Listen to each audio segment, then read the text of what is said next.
Voici quelques éléments de réponse au formulaire de la semaine du 11 mai. Il s'agit bien de la deuxième semaine consacrée au bestiaire poétique qui s'intéresse aux récits de création et plus particulièrement à la création poétique. Donc la semaine dernière, nous avions étudié J'aime l'araignée, un poème de Victor Hugo. Cette semaine, nous travaillons sur les hiboux de Charles Baudelaire. J'insiste sur le fait que les réponses aux questionnaires ou formulaires sont bien entendu importantes, mais qu'elles s'accompagnent souvent, et ça sera de plus en plus le cas dorénavant, de questions, d'éléments à recopier sur la feuille de classeur. Donc quand vous travaillez sur le formulaire de français, vous devez avoir par-devers vous votre feuille de classeur et la compléter quand la consigne précise de le faire. Vous devez impérativement envoyer le formulaire avant la date indiquée, mais aussi la photographie de la feuille de classeur complétée comme les consignes vous y invitent.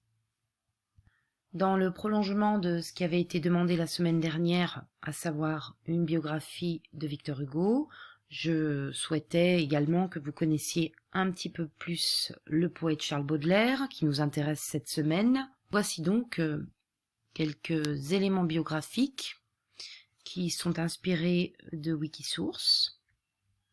Donc, la notice biographique de Charles Baudelaire contient le prénom et le nom du poète, la date de naissance et sa date de mort, et des éléments assez généraux sur sa vie et surtout sur son œuvre, avec justement un recueil extrêmement célèbre indiqué à la fin.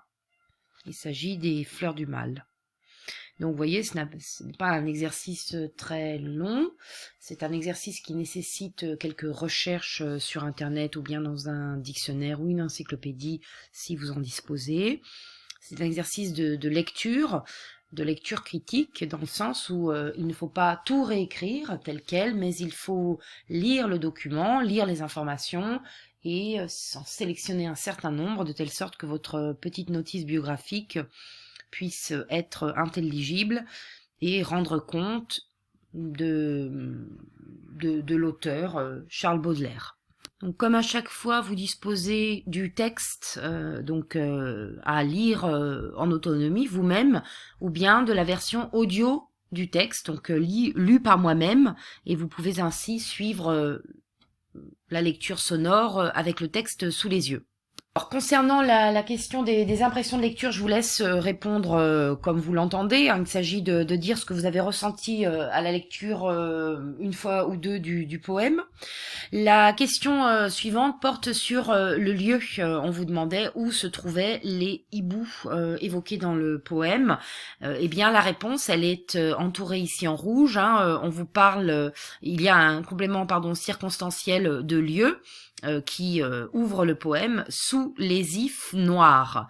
Les ifs étant donc ces arbres qui peuplent les cimetières. Donc sous les ifs noirs étaient était la réponse à cette question de savoir où se trouvent les hiboux.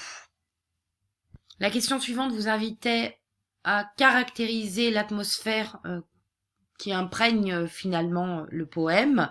Vous aviez le choix entre une atmosphère mystérieuse, une atmosphère lugubre ou une inquiétante. Ici, j'ai encadré en bleu des éléments qui nous indiquent que l'atmosphère est assez, je dirais, lugubre. En effet, la couleur noire revient à travers précisément l'adjectif noir qui caractérise les ifs, puisque la scène est nocturne, en écho au groupe nominal sujet les ténèbres. Mais elle est aussi mystérieuse puisqu'il est question des yeux, de l'œil rouge, mais non pas des yeux justement, de l'œil rouge des hiboux, mais aussi de cette heure mélancolique, de cette heure propice à la tristesse. Donc nous pourrions qualifier l'atmosphère de lugubre et en même temps d'atmosphère mystérieuse, du fait notamment de la présence de ces dieux étrangers, périphrases qui désignent ici les hiboux. Concernant ce que pourraient représenter ces hiboux, lors de la classe virtuelle de mercredi, certains d'entre vous ont pointé du doigt la majuscule à hibou, ce qui permet de personnifier l'animal, les animaux, voire de les diviniser, puisque ils sont en effet au vers 3 comparés à des dieux étrangers. Plus qu'un danger, plus qu'une menace, plus que les enfers, les hiboux semblent représenter une voix, VOX, VOIE, une voix de sagesse, puisque on retrouve justement cette expression de ce verbe méditer. Il médite comme les sages, et que on trouve également dans les strophes suivantes. Ici, le mot sage, leur attitude aux sages enseigne qu'il faut en ce monde qu'ils craignent le tumulte et le mouvement. Donc, c'est l'attitude des hiboux qui apprend aux philosophes, aux poètes, la sagesse. Ce pourrait donc bien que les hiboux représentent finalement un modèle pour l'être humain. On voit en effet l'immobilité sage des hiboux qui donc on voit se tiennent immobiles, se tiennent rangés, voilà, qui sont comparés à des dieux qui méditent. Donc autant de termes positifs, amélioratifs pour caractériser l'attitude des hiboux et qui contrastent avec ce qui est évoqué dans les 2 dernières strophes. En effet, ce que nous avons indiqué donc concernant les hiboux entre en opposition avec le tumulte, le grand désordre, avec le non-mouvement, avec l'ivresse de l'homme,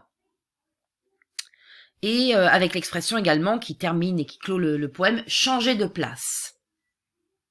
C'est donc bien l'attitude physique et finalement la posture, en quelque sorte morale, qui est mise en valeur à travers l'utilisation du verbe médite au présent de l'indicatif. Eh bien, c'est bien à travers cette posture physique et cette posture finalement morale, c'est bien pour cela que les hiboux sont érigés par le poète en modèle à suivre pour l'être humain qui s'agite dans tous les sens.